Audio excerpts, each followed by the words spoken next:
Welcome back to a special edition of Sunday Night in America. Crime impacts all of us, either in reality or perception. Some people live in real danger and others live in fear of danger.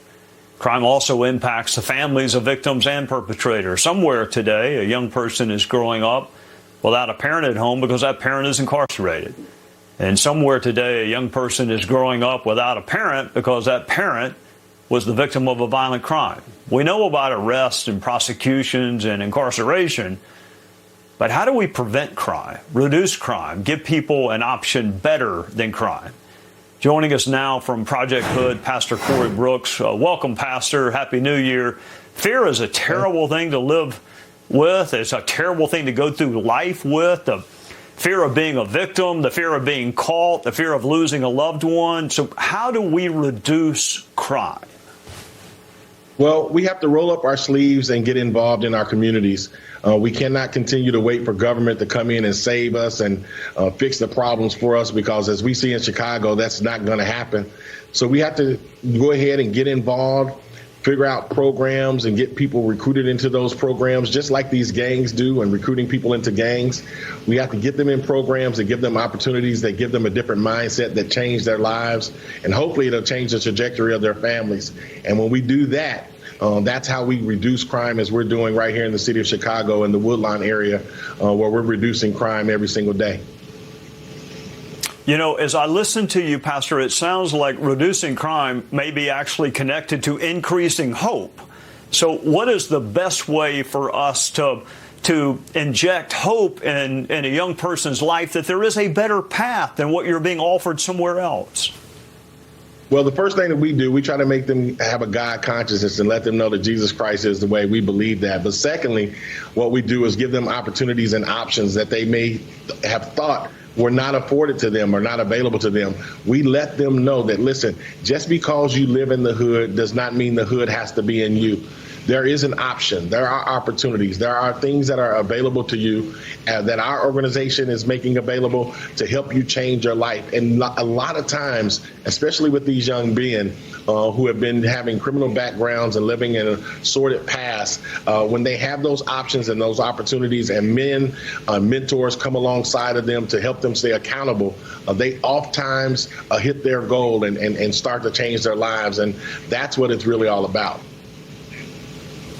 You know, Pastor, one thing that I used to just marvel at was the devaluing of life. Whether it's the defendant who's on his way to life without parole, which is a devaluing of his own life, or whether it's the victim, or whether it's the moms that were watching young people either be buried or sent to prison. How can we communicate to people that think they're going to live forever the value of life? You know, we have to let people know that first of all, they're created by God. And secondly, we have to let them know that because they're created by God, they have a purpose in their lives.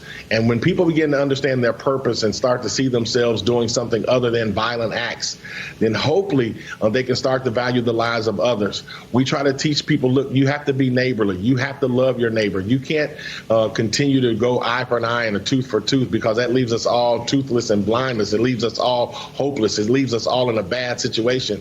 So we have to really put into individuals, into their minds, how important it is to value the lives of other people. And that starts by loving themselves. A lot of times these individuals don't even love themselves, so it's very hard and difficult for them to love someone else. So we have to teach them the principle of love. You know, Pastor, I'll let you go with this. Government does take the lead when it comes to investigating and prosecuting crime and running the prison system, but we don't have to wait for government when it comes to preventing or reducing crime. I mean, there's a role for all of us to play, isn't there? Absolutely. You know, as we see in all of these cities across the United States, a lot of these urban areas are failing because they keep waiting on the government to come in and save their problems, especially those who continue to vote a certain way all the time. It's obvious that the issues are never going to be resolved by those individuals. So we must take responsibility. We must be accountable for our communities. We must decide that we're going to take our communities back, and we're going to put the work in involved in transforming it and making it a better place. And when we do that, we can start to transform all of these urban areas that have been impacted with lots of violence last year, and hopefully we won't be impacted this year. We can start to really, really change it. Pastor, God bless you in the work that you're trying to do. Happy New Year, and we look forward to visiting with you again soon. Absolutely. Thank you so very much.